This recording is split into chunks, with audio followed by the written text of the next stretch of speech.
All right, welcome to the new YouTube channel. Never thought I'd be sitting in front of the camera, but if this is going to be the way that fishing is going for sponsors and building a brand and things of that nature, then that's what we're going to do. So here we are. Um, kind of want to gear this channel towards younger guys, maybe high school, college guys, guys my age who are looking to get started with a professional career. I'm going to do all of the BFLs this year as a co-angler in the Mississippi division. This is the first time I've done all of them. I've done one here, one there, and had some success, but never been able to afford or had the resources to actually complete the season. So really excited and looking forward to that. Also just joined a club. If you're a young guy and you're looking to find a cheap way to fish a lot of lakes, a lot of different tournaments, joining a club is a good way to do that. I recently joined Believers Bassmen. It's a Christian club. That's one thing about me. I am a Christian. I believe that everybody was made for a purpose and on purpose. Hopefully my purpose is fishing. Right now I'm a high school coach. That's what I do. I absolutely love what I do. But if I could trade it in for one thing, it would be professional fishing. So we're looking to get that kicked off this year. First tournament is this weekend. I'm going to kind of walk through some of the baits I've got rigged up here for the tournament this weekend. I know a lot of guys wouldn't do that, but again, I think there's not very many secrets on the Ross Barnett Reservoir. So first we got a chatterbait with the Impulse Rod Energy Series. I really like these rods. They're $150, but they are every bit worth it. The quality, they do a really good job. So Z-Man chatterbait, white and chartreuse. I was torn between that and black and blue, but I think the white and chartreuse is going to be good this weekend with the muddy conditions. So next we have the Crusher Lure spinnerbait, again, Energy Series Impulse Rod, 3/8 ounce. I think the vibration is really going to be key this weekend for triggering some of those bites. I was torn between kind of the spinnerbait or the swim jig, but I think the spinnerbait is going to be better just with the vibration along with the chatterbait.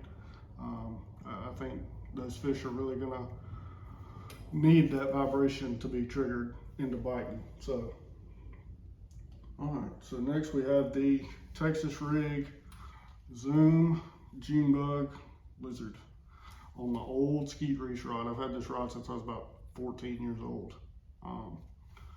But that is a necessity at Ross Barnett. No matter what time of year it is, Texas Rig, Carolina Rig, those are always two that you can typically go out there and get bites on. There's a lot of shallow vegetation, and so punching, Texas Rig, Carolina Rig, those are all good ways to get bites on Ross Barnett.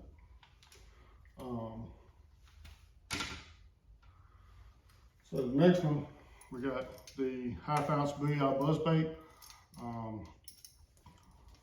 I really think with the wind this weekend, this is going to be a good one in the morning.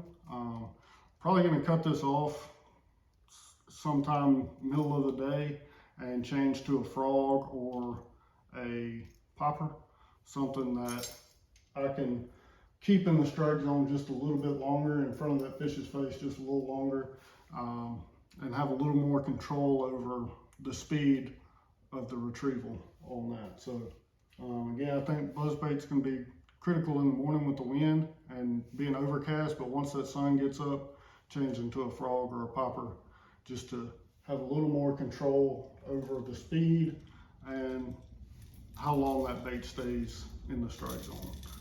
Next we got a KVD Strike King jerkbait, Sexy Shad, just in case we go to rocks. Again, I'm doing this as a co-angler. Even the club, I'll be a co-angler this year, so you always have to be prepared. You never know what you're gonna do, where you're gonna go. I think it's important. You know, you can only take 6 to 7 rods. I think MLF allows 7 rods, but I'm not sure on that. But I'm going to take 6 this weekend. But again, you never know. We may go to rocks. We may go to timber. We may go somewhere that's a little deeper, 5 to 8 feet, where that jerkbait could come in handy. And lastly, we've got the Strike King Sexy Shad Red Eye Rattle Trap.